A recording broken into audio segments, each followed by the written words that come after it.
He's the preeminent contemporary wood sculptor, quasi-wood sculptor painter, hybrid artist that we have in town. He's represented in most of the museums around here, including the Portland Art Museum, the Schnitzer Art Museum in Eugene, the Hallie Ford, and this is some of the best work I've ever seen him make. So I'm going to turn the floor over to Tom. Well, thank you. I'd like to open by thanking Bob Cox for doing this show. He was very bold and adventurous to take me on when he did. It was a really bad time for me when he did. Things weren't going well at all, and some of the artist statement thing references that. Two things were going on. One, I lost use of my shoulder in early 2013 from overuse, which is, some of you might know what overuse is, but it just was, I basically fried out my whole shoulder and had to do a bunch of stuff. So basically this show started in late 2012 and on and off again for 4 calendar years representing the work. 2012 was, what I mean by going that far back is that was when the rough outs occurred, where it was like roughing out the basic forms of the things. Then I'd stop, the shoulder would stop working, then I'd start again when it started working again, and that took a bunch of pain pills, got it back, and then it got worse and it got better. So it was really a, basically a constant health battle that went way back. And at the same time, when, within the last year, like the love of my life, Shannon Kraft, was starting to kind of, I thought she was going to make it, of course, but she died this year in July 3rd, 2015. She, a lot of you here are here because of her, I'm sure. And this show really was, the reason I devoted this show to Shannon Kraft was she was the love of my life, and also she very much inspired this work because it was the last body of work I did while she was still here. A few of the pieces, to correct myself, there was no, all of the pieces, I had no idea she was going to die. So there isn't a morbidity in the work, like per se, that I am conscious about. However,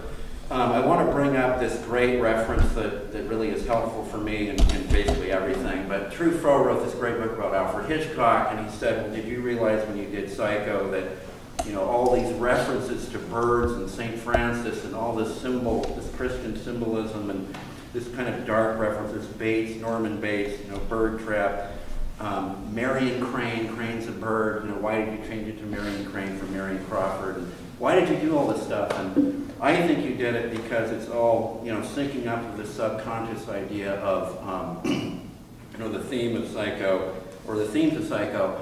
Now that I point this out, Alfred, are you aware you did that? And he said, yeah, now that you pointed out, I'm aware I did that. So that's sort of what I want to say about this work. Now that she's gone, at least physically gone, I can see how there's sort of a poignancy to this work that wouldn't have happened had I not subconsciously maybe been aware of something that I wasn't consciously aware of at the time.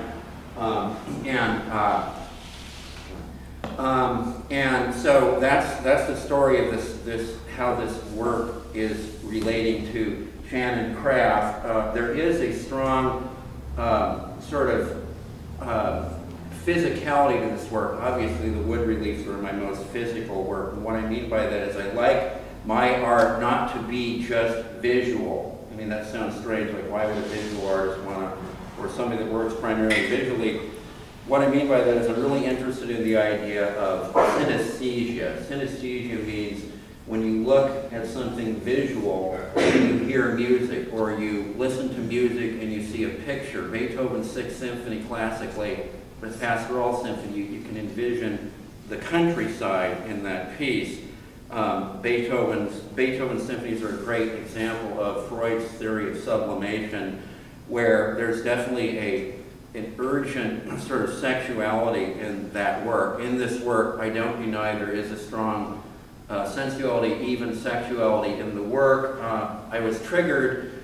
This is very interesting how things come together, but I was at the Cascade Age Project live auction at the Coliseum. This was about 3 years ago. And I was looking, somewhat narcissistically looking at my own piece, camping in front of this, whatever. And this couple comes up, and just out of the blue said, "Well, did you do this piece?" And I said, "Yes, I did do this piece." And they said, "Well, we really like to fornicate with your art in the bedroom." And I said, "Well, thank you very much for all that." And then I finally realized, well, I can sort of use that idea to add to the idea of, that's sort of adding another layer to the content. So I started using the idea, or working with the idea of, another level of understanding. But I saw this lecture, or I heard a lecture with somebody to do with Alan Watts, the Esalen guy. And he was talking about that he believes that there's 27 senses. That we are familiar with the 5 basic senses, but obviously there's a whole bunch of other things going on. That the East Indian religion has the references to chakras, and they identify, 8 or 9 or 10 that are beyond the clearly identifiable ways of looking at reality.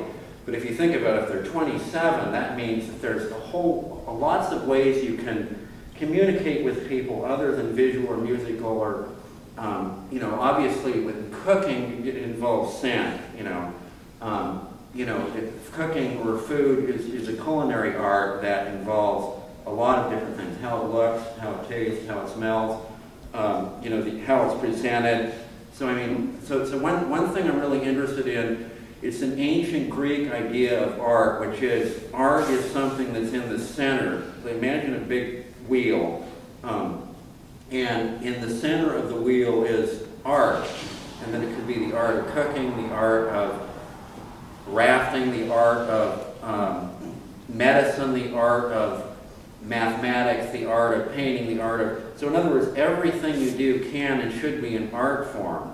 And there was this guy that used to teach at Reed, Lloyd Reynolds. I don't know, many of you may or may not know who that is, but he taught Gary Snyder and he taught Steve Jobs. He taught an incredibly powerful, I'm sure George knows who it is, he's probably met him, but he had a profound impact on this whole area, and I've read a few of his books, and I have one of his charts up in where I work, and one thing he talks about a lot, which I agree with, which most people don't understand until you do it a lot, he said, make it easy, and I always remember make it easy. So a lot of this work, whether I like it or not, was definitely hot knife through butter. What my way of saying easy. With everything in my experience and in Shannon's experience was in turmoil, And so doing this was really easy compared to everything else that was going on. Now I want to talk a little bit about Shannon's impact on my life and my art. I think that's an important thing to get into for sure. One thing about her that was amazing was that prior to her, I was always involved with people who said, "You're great, but you need to do this, this, and this, and then I'll like you." Or, you need to cut down your drinking or get a better car or work on your teeth or, whatever it is, stop your recreational drug use or whatever it was. But finally I met somebody who did not do any of that. He never, ever criticized me about anything. And because the very act of doing that, I changed in the direction she clearly wanted.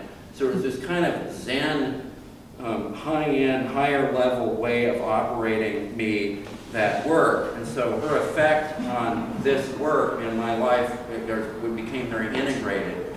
And she definitely was on a higher level of consciousness than basically anybody I've ever met. She had kind of a, and other people that met her like once or twice would always come up to me and comment like, who was that person? One of my classic stories on that was, I sent her to a show of Esther Podemsky, who had a show with Hank Pander at the, I think it was at the Jewish Historical Museum. And I was there earlier, said, I can't meet you there, you go by yourself. So she went by herself. And the artist, and she was, this is one of the most hardcore, New York, East Coast type people, and not soft at all. And she called me up and said, who was that person you sent? She just blew my mind out. I could see like white light coming off her head every time.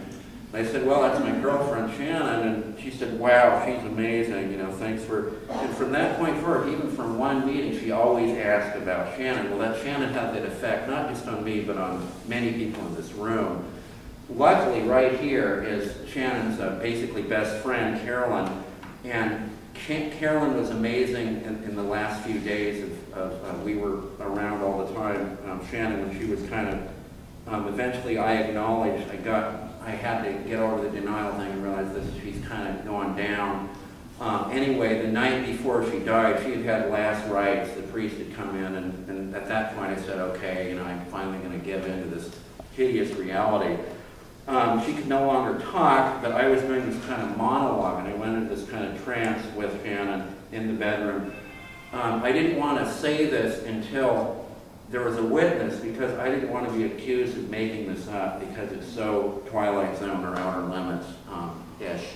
But Carolyn, when I was in this trance with Shannon, this again was, less than 12 hours before she died, Carolyn claimed, and you can attest to this, and I felt this crazy cosmic alliance with her. Something was happening that I still can't explain, that something about her brain or was like being downloaded into me. Carolyn claimed, or not claimed, saw a white light, didn't you, between our foreheads? Right. Between your heads. Right. So, and you're not the same type, right? Right. So, anyway, so what I'm trying to say is that occasionally people will ask me, like, do you miss her? And do I miss Shannon? And I've occasionally answered in a way they don't like, and I said, no, I don't miss her. And what I mean is because of that white light and that downloading thing, I really felt like she's been incorporated into me somehow. I mean, I know that sounds kind of presumptuous, but I think I became incorporated into her too. And prior to her, I was, the ultimate loser with. This is somebody, that was a real loser with relationships and women. And finally, I met somebody that I related to, and then of course that is not something I've had very good luck on. And I sort of agree with Freud. I'm not a misogynist, but I don't really understand women, very well. I mean, in high school I was voted. I could have easily been. In high school, I was basically voted most likely to masturbate.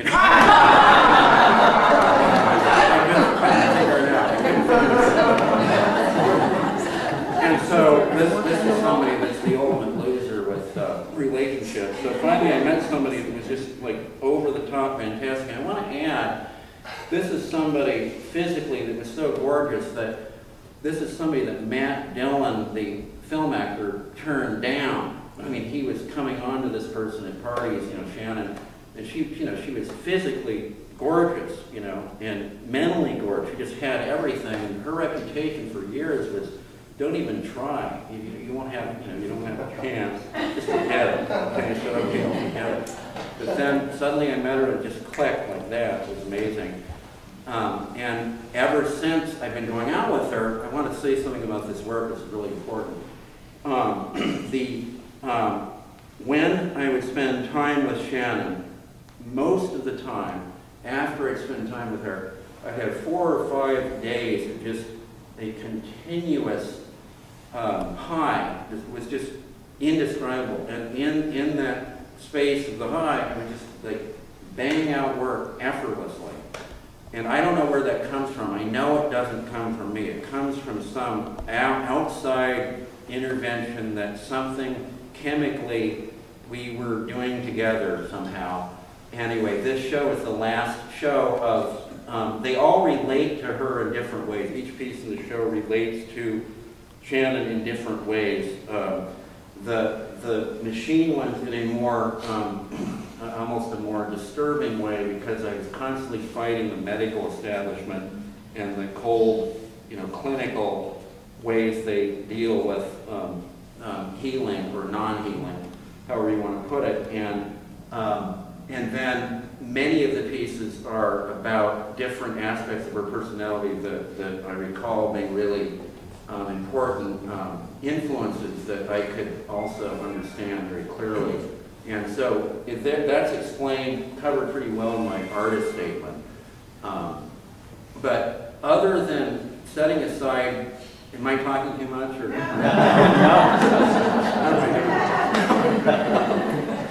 See, there's my paranoid insecurity. But anyway, basically, I'm a big follower of Marshall McLuhan, who, Marshall McLuhan is this Canadian philosopher who's incredibly important. A lot of people still don't know who he is, but he wrote The Meeting as the Message, and he was really big in the 60s and continues to be big now in my mind. But one thing that's important to get into in this show is all wood reliefs. I've never done that before. I've never done only wood reliefs. And when you do, wood reliefs by very nature is like French cooking. French cooking is extremely rich and lots of cream sauces and lots of layers of information in the cuisine. It's not like Italian or Mexican where it's one or two or three ingredients and then it's great, but it's much simpler. French is a complicated science, comes out of the Age of Enlightenment, where there's layers and layers of information coming together. Well, that's what this work is like. It's like layers and layers and layers of information, lots of complex things coming together.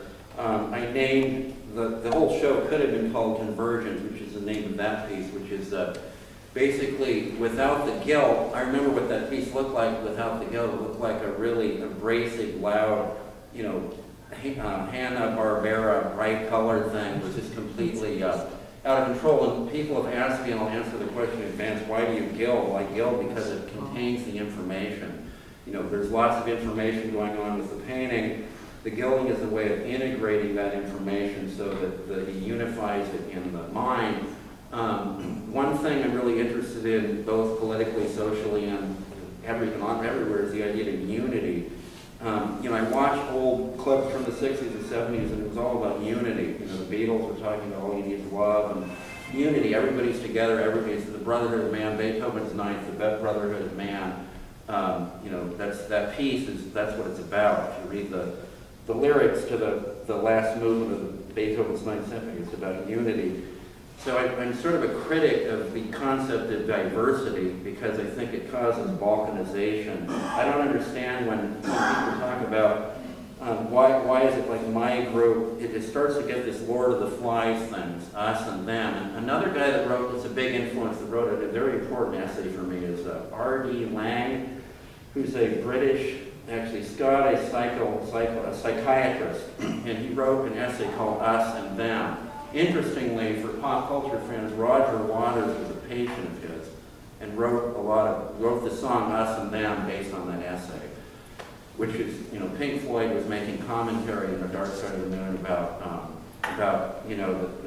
all this alienation going on and all this thing, and it doesn't have to be that way. But in Us and Them, R.D. Laing kept talking about how we're unfortunately, we're sort of wired to think, we have our group and then they are them, and there's this differentiation. It's part of our psyche. We have to sort of have an enemy. We can't, unfortunately, unless you're like a Quaker. Quakers are sort of, it's one religion I like, by the way, because they're trained to, and they're thinking to more empathetically understand the other person's viewpoint and has sort of a non-violent approach to conflict. And right now there's just, what I'm getting at, I could go on and on about what's wrong with the world, and we all know there's a lot of what's wrong with the world. But I don't want my art to reflect what's wrong with the world. I want it to be like a solution to something that might be a better way of thinking about the world. One of Ken Kesey's Merry Pranksters was named Ken Bass, and he always said this one line that I think is really helpful. He said, he just greet people with solutions and not problems. I don't want to hear any more about problems. I want to hear about solutions. You know, like I want us to start talking about what can we do about what we have in front of us and make it better. Well, Shannon, again, going back to Shannon, she was somebody that no matter what, or almost always, I knew her a little bit differently than other people did. In my experience of her, by the way, I want to get into that immediately. It's a very important thing to say. No one in this room knows anyone. No one knows anyone. I don't know any of you. You don't know me at all. What you do know, however, is your experience of somebody. Everybody understand that? So what I'm talking about with Shannon is my experience of her, not who she was. I don't know. I think it's impossible to understand anybody. But what we can understand is our experience of somebody, and they can understand their experience of us. And it sounds kind of Essalon and Fritz Perls to talk that way, but I think some of those people were very intelligent and advanced the mental health field tremendously. Huge advances. That book, Don't Push the River, is a great book. A lot of amazing people were at Essalon in the '60s. He was Big Sur Hot Springs, and this guy Michael Murphy bought it or inherited it from his dad, and he turned it into, sort of morphed into this. All these amazing people went there to give lectures. Aldous Huxley, R.D. Laing, Alan Watts, Werner Erhard. The whole Est thing came out of, the whole Est and LifeSpring thing came out of Essalon, you know. And it was a very open-minded, free-thinking group of people. California at its best, you know. Remember when they used to say, well, the bellwether of the United States is California, where there's a lot to that. There's a lot of, like, brilliant people that come from that state. And from the West Coast in general. I mean, in some ways, we are much more advanced than the East Coast. I mean, if you really think about it, many of the great writers that I admire the most, Gary Snyder, I mean, he's native West Coast, and so forth. So, anyway, a lot of I was born in 1960, ground zero for the counterculture. You know, all my teachers in high school, basically, they were a bunch of beatniks, you know. And I remember when hippies were hanging from trees in Washington Park when I was a little kid. So I grew up thinking, well, that's just kind of normal, you know,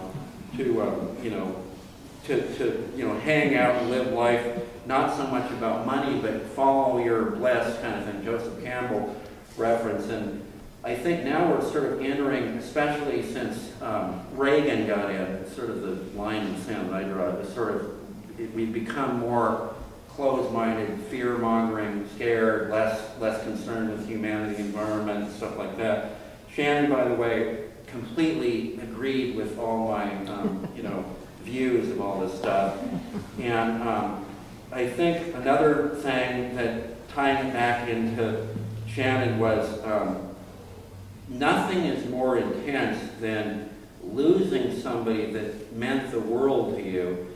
And if I don't seem that emotional about it, it's because I'm emotionally ripped apart, gone. I'm just gone. I mean, eventually the emotions don't do anything anymore. They're just gone. The only effect I do feel, however, is once in a while I get these attacks of grief, just like body attacks, like it's a physiological thing rather than a psychological thing. It's just these horrible, seemingly out of nowhere, these feelings of emptiness and like a hole that I'm never going to recover from. So I'm really interested to see, just in terms of the laboratory experiment, well, what's going to happen to me and what's going to happen to, my art now that, it's like, in some ways it's like she was like a great collaborator. She could look at what I was doing and say one line and just figure out what I needed to do. She had an amazing ability with value. Those of you who know her art, she had an uncanny ability to describe to describe what she was looking at in terms of blacks and whites, planar modeling. I can only think of a couple other artists that are really famous. Beckman could do that, Max Beckman. He had strong planar modeling to describe the figure. Giorgio Morandi could do it really well, and Shannon could do it too. And she had I don't have that ability to see things in darks and lights, so I'd often bring, especially that show I did, Oregon Landmarks. Does anybody remember that show? He was at Russo, 2011. A lot of times I do the drawing for the Oregon Monument, and she corrected, say, do this, do that, and I do it, and it fixed it. And so, or I'd come up, or I'd work, have pieces like this, and she'd say, less color, more silver, less silver. Make it, break that more, have more information, have less information. Cut it, this part works, that part doesn't work. It's an instant editorial genius. And so it's sort of like losing, in a purely pragmatic way, it's like losing George Martin or something. I don't have this sort of person that can tell me what to do. I love people that tell me what to do. Then I don't have to think for myself. I'm the opposite. I don't like know what to do. You know what I mean? A lot of times, even for this, I didn't know. A lot of what you see is just kind of random. You just try things and you hope it works, but you never know if it's going to work, do you? Right? You do your thing and then you hope that it's going to be successful. But and for everything you see in here, there's a lot that didn't make the cut. What I do in the last 4 years, I do a piece, and if it made the cut, I hide it and put it away for the show.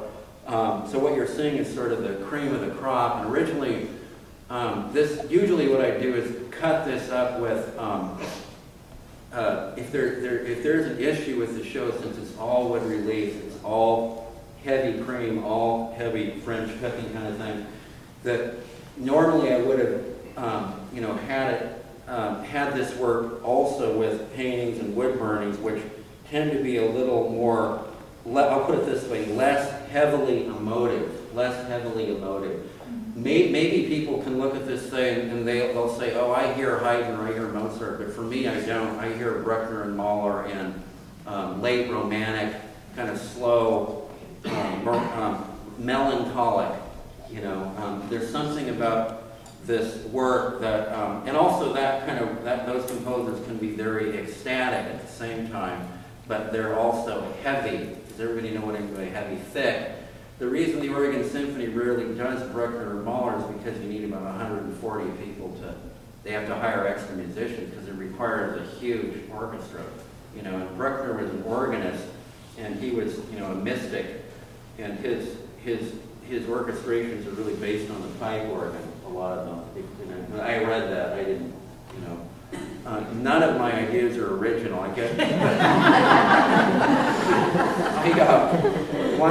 But I have had some great teachers, and this one teacher often. I guess I can close and I can take questions if you want. But one teacher I had that was just fantastic. Really early on said, "Well, how would everybody in this room? How would you paint a representational painting of a blue sky?" And everybody was just, and then he said exactly, it would be an all blue painting. Of course, immediately somebody would look at that painting and say, well, that's a minimalist painting. So that kind of understanding or that kind of information makes you realize there's really no difference between representational and abstract, because there's always something representative of something. Pollock represents energy or cosmic violence or American violence is often called. That's why Pollock's important. Kind of a rampaging anger, and you wonder if he were an artist, would he be some Columbine guy? I don't know, but he was a pretty crazy guy. There's definitely violence in his work, and Stanley Kubrick, used violence in Clockwork Orange and so forth. And Beethoven, some of his pieces are almost violent. You know what I mean? But there's definitely so in other words, you can use any emotion and change it into something beneficial. It's almost like Freud talked a lot about the ego as being something beneficial. The id is where the bad stuff comes from, the violence, the primitive, you know, dark side of the brain. But the ego is what regulates the id and makes it, elevates it to a good thing. So the ego, in that sense, is a good thing. You know, it's something that regulates the id. However, I'm really aware of the role of the id and the role of the subconscious on everything that we do. Where was I? I mean, but I want, the blues, the alliteration between, and one other thing I want to point out that's very important for me is that I think all music, all art, if it's any good, it has to communicate. And the other thing, Stanley Kubrick said that, and I'm a big follower of Stanley Kubrick, he said no matter how dark or negative or black the subject matter is, you know, he obviously did some commentary about the dark side of the human nature, the viewer should experience it as somehow uplifting. And I really agree with that. Like Clockwork Orange at the end, you know, super disturbing movie. But at the end, I feel exhilarated, you know. You call me a sociopath, but I'm not, because I wonder if I am one, you know. You know, and totally that means you're not. So you can call me one if you want. But Clockwork Orange is an amazing movie because it's exhilarating, and Kubrick is really doing an amazing thing because he's kind of rewiring your brain, realize how can I feel exhilarating, celebrating this horrible person returning to his violent self. Well, he's saying, well, that's better than trying to control somebody. Or, you know, I don't know the entire meaning of the movie or anything, but I've lost a lot of dates by saying I like that.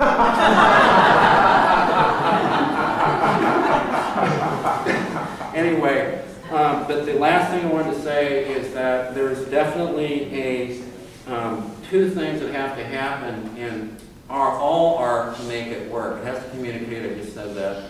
The other thing is it has to have an instant appeal. You know, it's like, that one's called Eye Catcher, and that's based on Shannon had an instant appeal. Just like people, we have to have an instant attraction. Then the other thing is we have to have a slow burn, something that keeps us interested, you know. That sounds really generalizing, but I really do think those two things are very much key. Something to hook you. In music, they call it a hook. You know, like da-da-da-da, that's a hook, Beethoven's Fifth, or all pop masters know about hooks, musical hooks.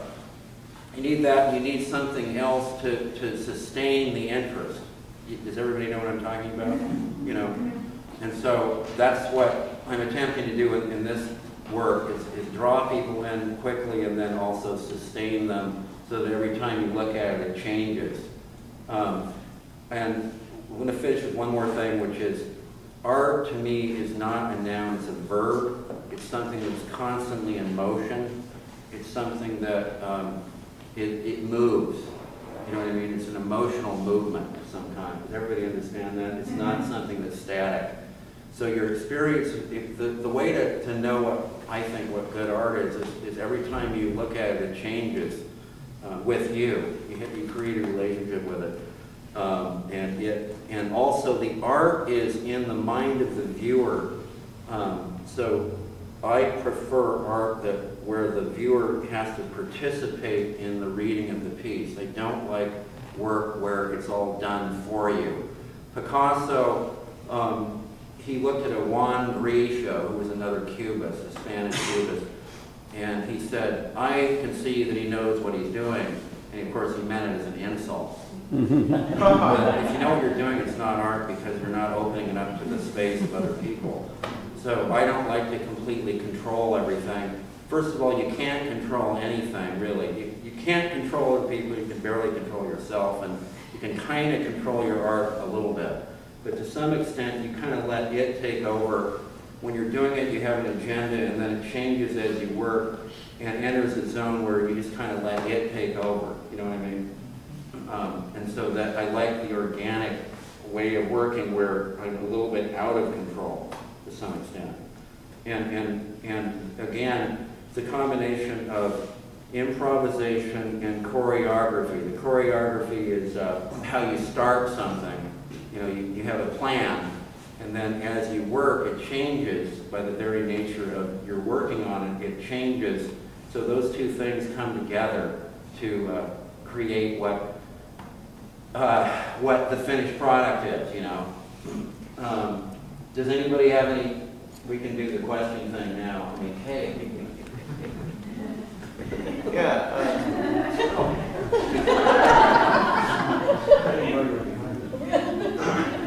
Tom, I noticed that a lot of the pieces are flat, you know, in the surface, but then others sort of undulate and they go in and out. Do you find a different meaning between the ones that are just flat in their aspect and these ones that have this kind of wave-like undulation in a psychological or aesthetic or a spiritual sense?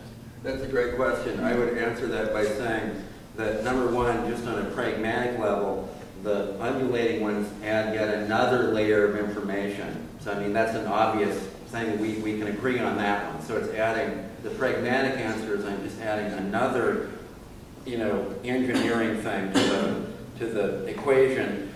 But the real, one of the other, you know, pragmatic answers is that the more it undulates, the more it becomes sculptural, the more it becomes physical. So generally I do that with the more physical / erotic / you know, emotive pieces, and the machine ones I never do that because that's not human. That's sort of where we're headed, kind of thing, and it's sort of, that's the one social commentary pieces. But generally it adds the physicality or a physiological. Does that make any sense? It doesn't make any. I'm not making myself that clear, am I?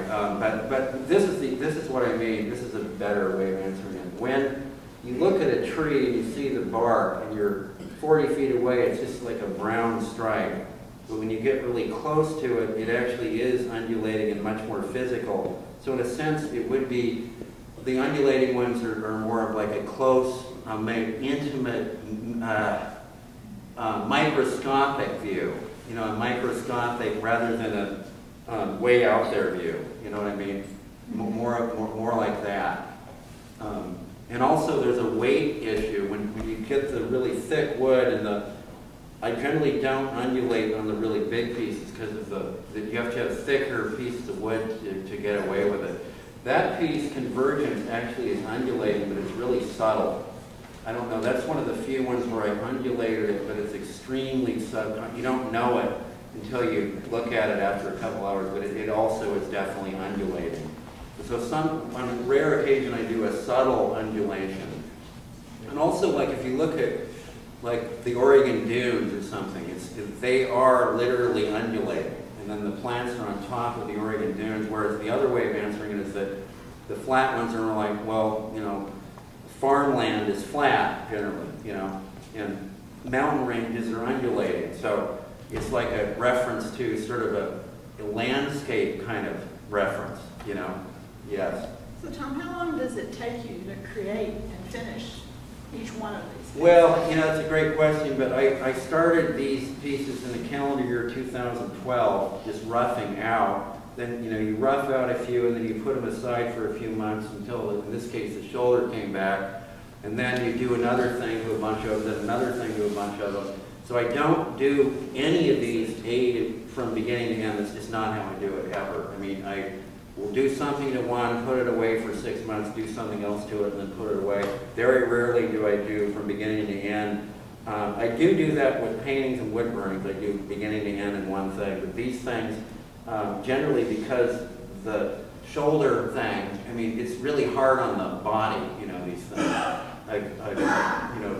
I've had to have this rebuilt, you know. I remember that. Yeah, I mean, so that's how, these started in 2012, and actually the last gilding was put on these after Shannon died, she died, and these were as late as September, but all the carving was done while she was still here, so that's why it's an important reference to hold the work together.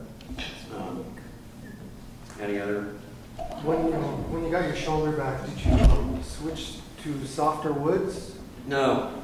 The thing about wood is when you use a harder wood, then you don't have to keep the tool as sharp. So with soft woods, you have to have like surgical edges. So you spend huge amounts of time keeping the edge going. So the first, I think what you might be getting at is that it's just as much work to carve with harder woods than softer woods, and some hardwoods are soft and some hardwoods are, some softwoods are hard, like fir. I don't use fir, but, and some softwoods are, but some hardwoods like basswood. Some of these are basswood. That's a hardwood that's soft. You know what I mean? But generally, I use 3 or 4 different kinds of wood. One of my favorites is mahogany, which is kind of medium. But in that one, it's so pretty that I generally don't paint it. I just leave it, or leave a lot of the wood color going on. Anybody else? Oh. So when Shannon physically left, was there a painting or a sculpture, one of these pieces that was in the room with you? Maybe what was the last one you were working with? I was so far gone at that time, that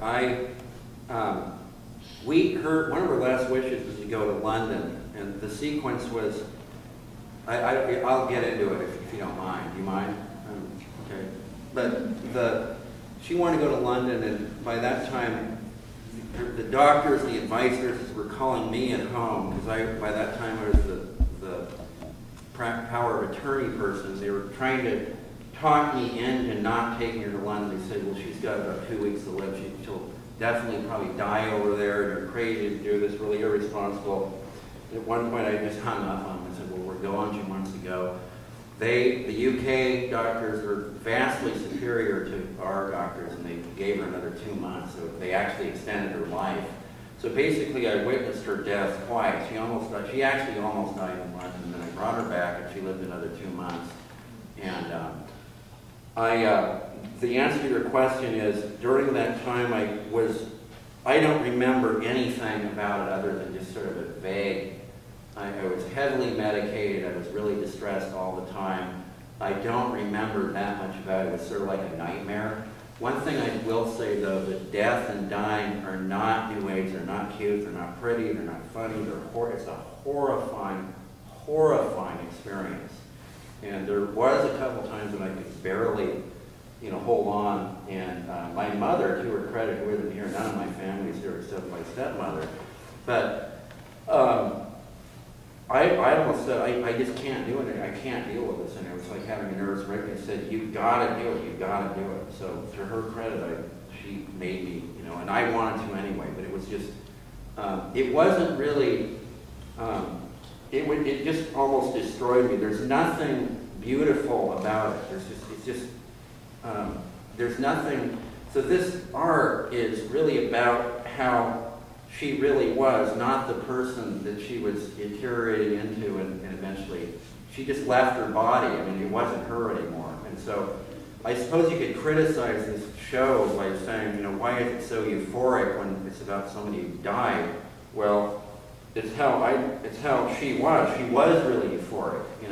She was somebody that almost never got depressed. In fact, she'd walk in a room, the whole room would be elevated the minute she walked in. I think she was a lot like the way, if he existed, that what Jesus was like, or may have been like. He may have been somebody that really got people high and turned on. Hey, but like that, you know what I mean? Does that answer it at all? Or? I wondered if there was a piece of art in the room where she was when she died. Not this show, no. Yeah. No. I mean, to be honest, there was like a couple of my totem dolls in the room, those things. There was a Raggedy Ann doll up. There was a painting I did for her she really liked that I took back. I inherited back because she really liked it. that was in the room a lot. And she loved certain things in mine. Yeah, it was just, yeah, okay. Anybody else? And I think Bob did a good job of putting me and Pamela Green together, because there's, this show obviously is the craft of carving, kind of the craft-oriented thing, and her work is also very craft-oriented in the drawing and everything. So congratulations, Bob. Thank you.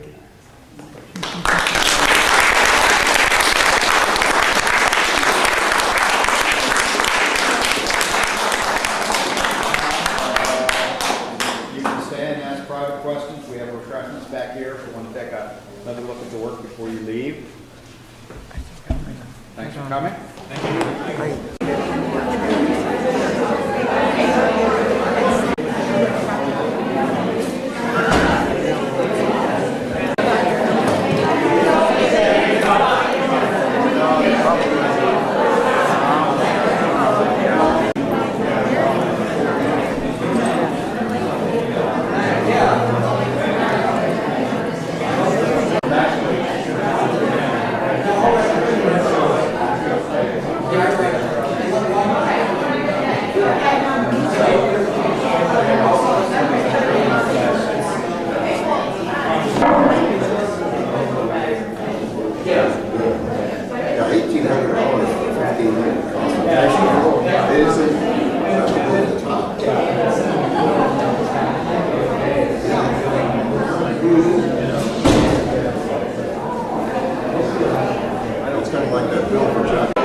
Something like that. Brothers apart. Yeah, right, that's right. Good, thanks for showing up.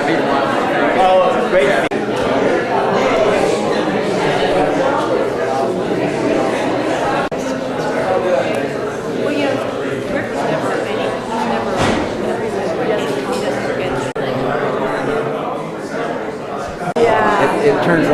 laugh, but fun.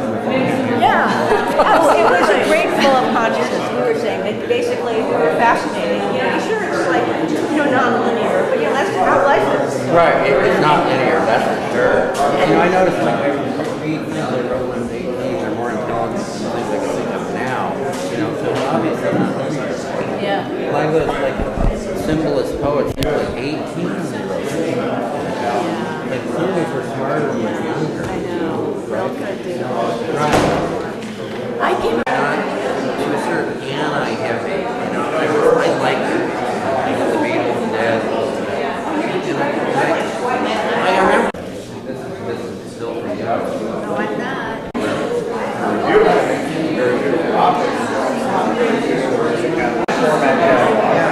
got one blank page here. I get to walk by your pieces I miss every that house day. every day. And you rented a room or? Yeah, I rented the whole attic of her house in the late 70s. It was the best place I ever lived. Yeah, I'll see what it looks like. I can definitely get some audio. Okay. I'll see how the video looks. Okay. Okay. And then I'll let you know. Okay, good. And you'll get a copy of whatever audio Right. or whatever I end up figuring out with it. Okay. And it looks like an old growth forest. But if you were a bug, it would be like Giant. it was giant. So Right, so yeah. a supercontinent could be you're a bug and there's just a small area of grass, or it could be a reference to like Pangea when all the 6 continents represented by the rings were integrated into one. So that's one of the few that's like really symbolic of the different things coming together as one continent. You know what I mean? So I call it It is supercontinent. really unusual among this body of work that it's got a symmetry to it that and none of the others really. That one's pretty symmetrical. Hey. Yes, it is. Oh, it's good to see you again, Lynn. I came up with you guys. Yeah, so that was fun. That part was a lot of fun. Yeah.